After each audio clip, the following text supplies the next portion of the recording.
समर्पित रही है। पशुपालन विभाग के 3 बहुत ही महत्वपूर्ण प्रस्ताव हुए हैं, उसमें पशुपालन मंत्री जी को मैंने कहा कि आप भी रहेंगे तो अच्छा रहेगा।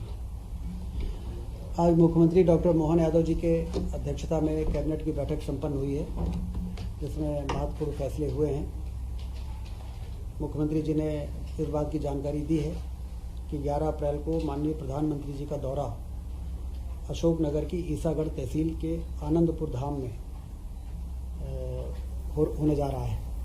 प्रधानमंत्री जी मध्य प्रदेश में लगातार उनका आगमन मध्य प्रदेश के लिए हमेशा लाभदायक रहा है और लगातार मध्य प्रदेश के विकास से संबंधित जो भी कार्यक्रम है उसको गति मिलती है।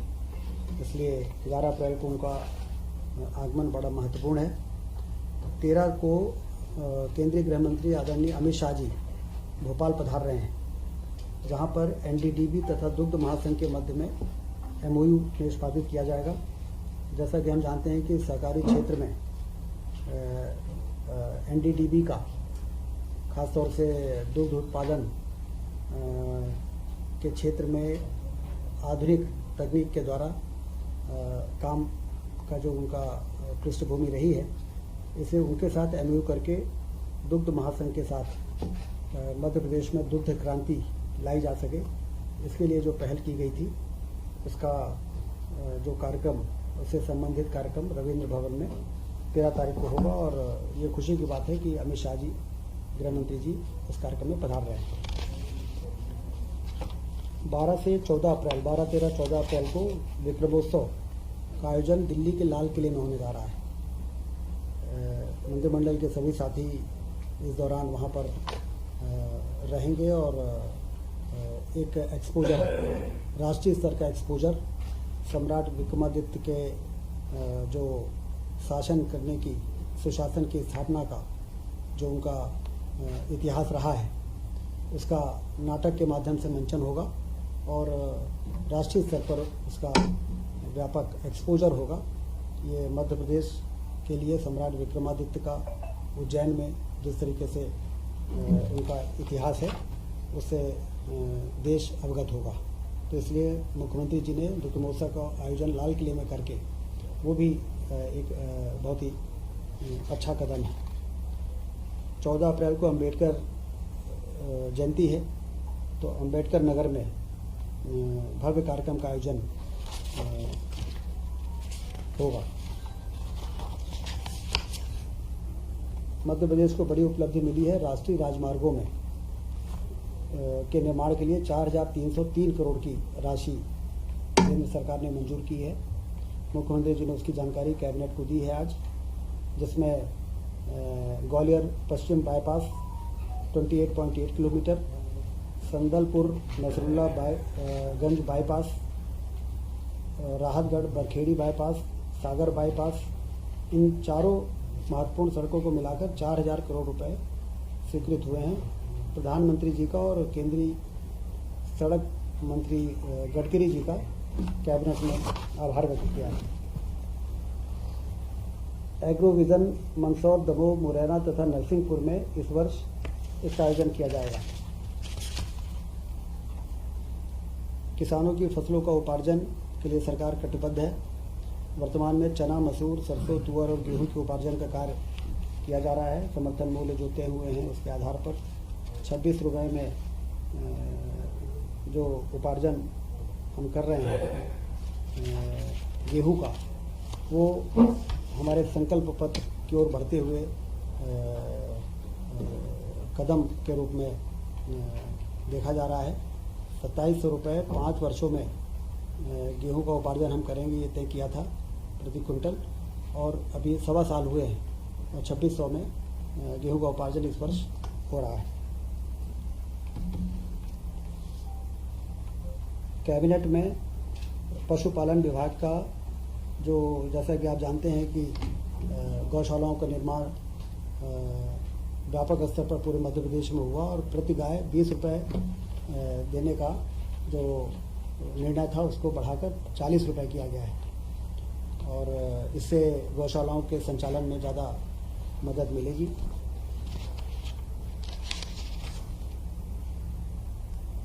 वृहद गौशालाएं बने, 5,000 मिनिमम गायों की, जिसको गौवंश वन विहार कहते हैं, गौ अभ्यारण्य भी कहते हैं, उसके लिए पीपीपी मोड में निवेशकर्ताओं को आमंत्रित करने के लिए पॉलिसी का आज मंत्रिपरिषद ने अनुमोदन किया है। ये गौवंश से संबंधित बातें हमारे लखन पटेल जी आपको बताएंगे हमारे ब्रीफिंग के बाद में। और तीसरा, मुख्यमंत्री पशुपालन विकास योजना, जिसका कि एक मुख्यमंत्री जी ने आज डॉक्टर अंबेडकर पशुपालन विकास योजना की निरंतरता के संबंध में जो प्रस्ताव आया था उसको मंजूरी दी है। और मुख्यमंत्री जी का कहना था कि 14 अप्रैल को इसको हम लॉन्च करेंगे और डॉक्टर अंबेडकर जी के नाम पर, जो मुख्यमंत्री पशुपालन विकास योजना के नाम पर था, उसको डॉक्टर अंबेडकर पशुपालन विकास योजना के नाम पर ये योजना आगे बढ़ेगी। पार्वती कालीसिंध चंबल लिंक परियोजना अंतर्गत मल्हारगढ़ दाब युक्त सूक्ष्म सिंचाई परियोजना की प्रशासकीय स्वीकृति कैबिनेट ने दी है। ये बड़ी योजना है। 60,000 हेक्टेयर में सिंचाई होगी और 2,932 करोड़ रुपए की मंजूरी कैबिनेट ने दी है। ये उसी नदी जोड़ो योजना के कारण ये सिंचाई बढ़ेगी, जो प्रधानमंत्री जी ने जयपुर में नदी जोड़ो योजना का भूमि पूजन किया था। इसके लिए जो सूचकांक बढ़ाने की आवश्यकता थी, वो सूचकांक का बंधन समाप्त करके और इस योजना को मंजूरी आज प्राथमिकता के आधार पर दी गई। इसमें मंदसौर जिले के मल्हारगढ़ दाब युक्त सूक्ष्म सिंचाई परियोजना से मंदसौर जिले के मल्हारगढ़ एवं मंदसौर तहसील के 60,000 हेक्टेयर भूमि के लिए सिंचाई सुविधा उपलब्ध हो सकेगी। लोक वित्त से वित्त पोषित कार्यक्रम एवं इन कार्यक्रमों के अंतर्गत आने वाले परियोजनाओं के परीक्षण की भी प्रशासकीय स्वीकृति आज दी गई है। फाइनेंस डिपार्टमेंट का ये एक महत्वपूर्ण एजेंडा था जिसको स्वीकृति प्राप्त हुई है।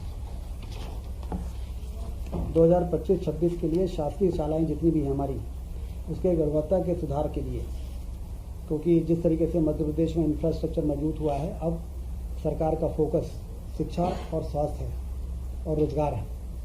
तो शिक्षा की गुणवत्ता में कैसे सुधार हो, इसके लिए भारत सरकार का उपक्रम है एटसिल इंडिया लिमिटेड। इसके साथ MOU साइन करने का फैसला हुआ है, जिसमें सीखने में वृद्धि की कार्यशालाएं, सीखने के परिणाम आधारित मूल्यांकन, कई पैरामीटर्स हैं जिस पर उनके साथ मिलके और गुणवत्ता में सुधार के कार्य को हाथ में लिया जाएगा। किसके साथ ये एटसिल है।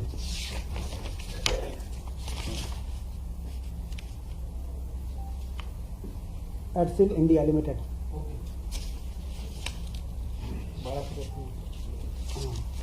PSU है।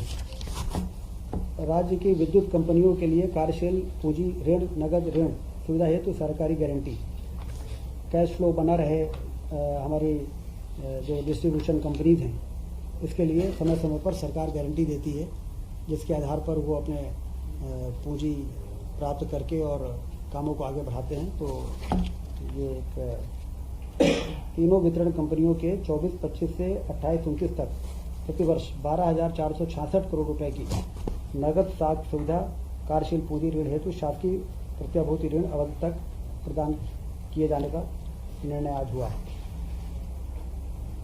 उक्त प्रस्तावित गारंटी पर मात्र 0.5% की दर से गारंटी शुल्क दिया जाएगा।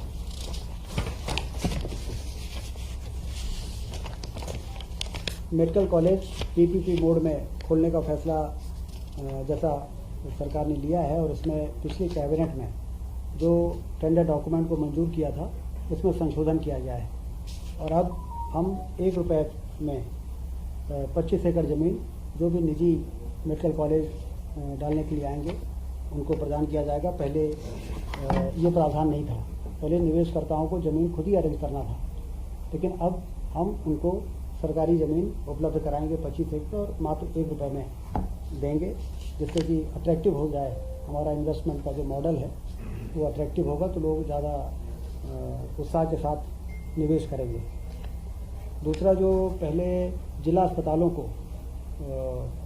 प्राइवेट डेवलपर को ट्रांसफ़र करने का प्रावधान किया गया था, उसको चेंज किया गया है। अब हमारे जिला अस्पताल एज इट इज़ रहेंगे, सरकारी नियंत्रण में रहेंगे और सिर्फ निजी मेडिकल कॉलेज डेवलपर्स को जिला अस्पताल उनसे संबंध किया जाएगा, जिसका संचालन सिविल सर्जन भी करेंगे और मेडिकल कॉलेज के जो सुपरिटेंडेंट हैं उनकी एक कमेटी रहेगी। तो जिला अस्पताल अपग्रेड भी होगा, एडिशनल मैन पावर भी मिलेगा, प्राइवेट मेडिकल कॉलेज के जीआर और एसआर भी मिलेंगे, हमें प्रोफेसर भी मिल जाएंगे और जिला अस्पताल में 75% निःशुल्क जो आयुष्मान कार्डधारियों को सुविधा है वो मिलेगी।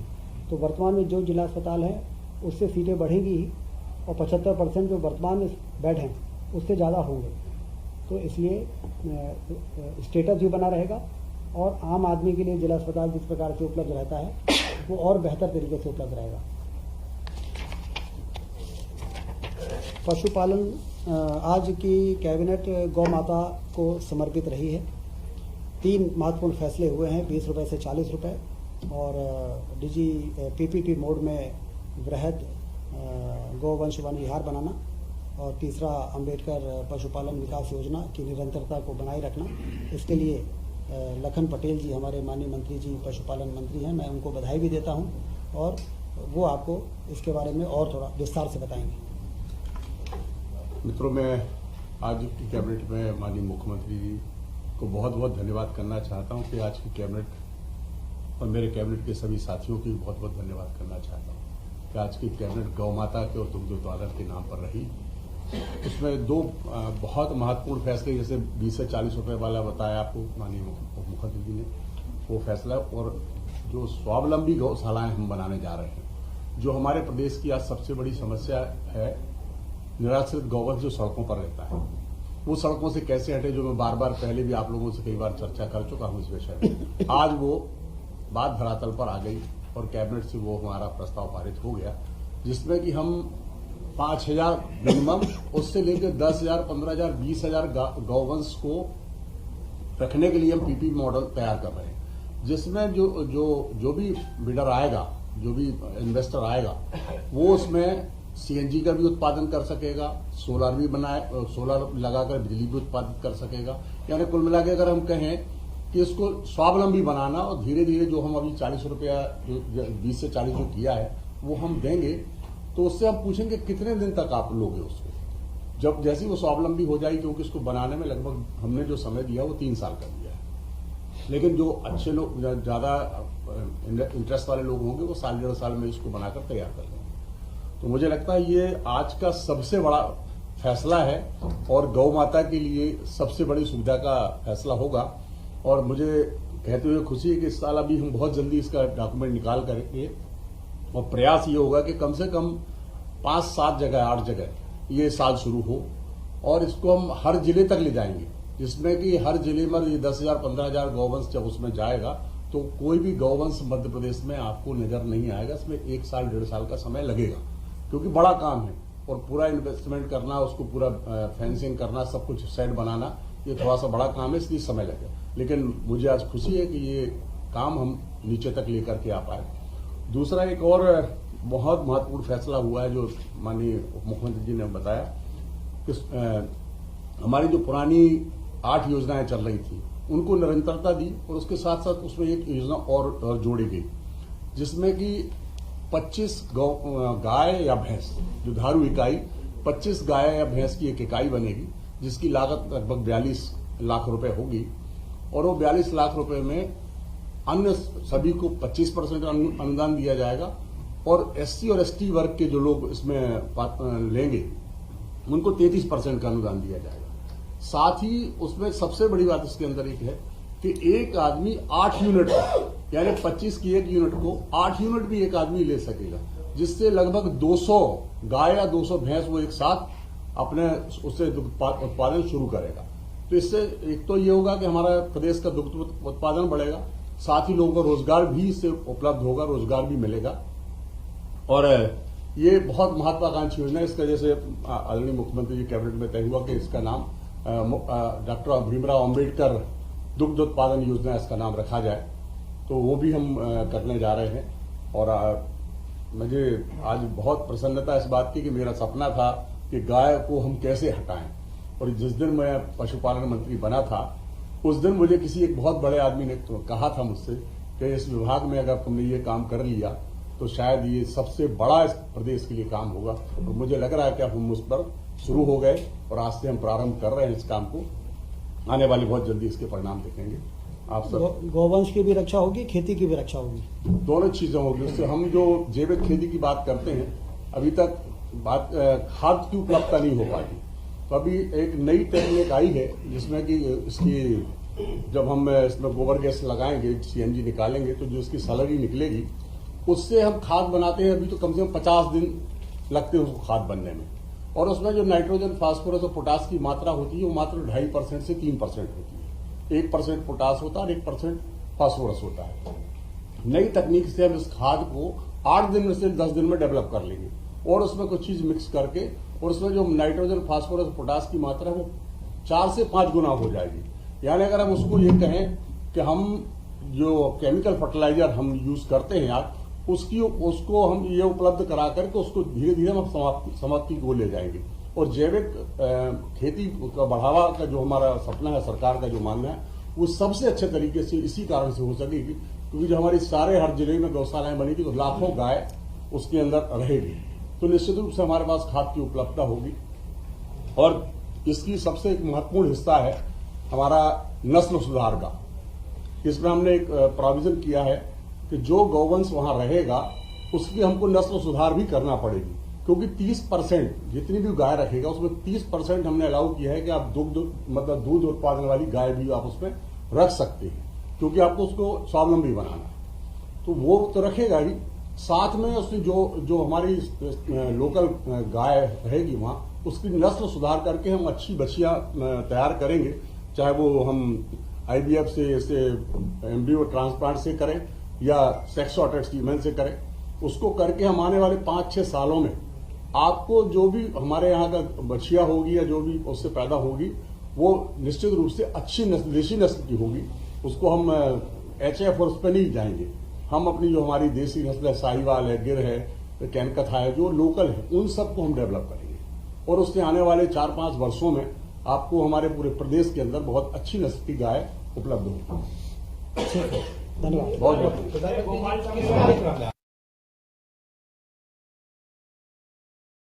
बहुत साहब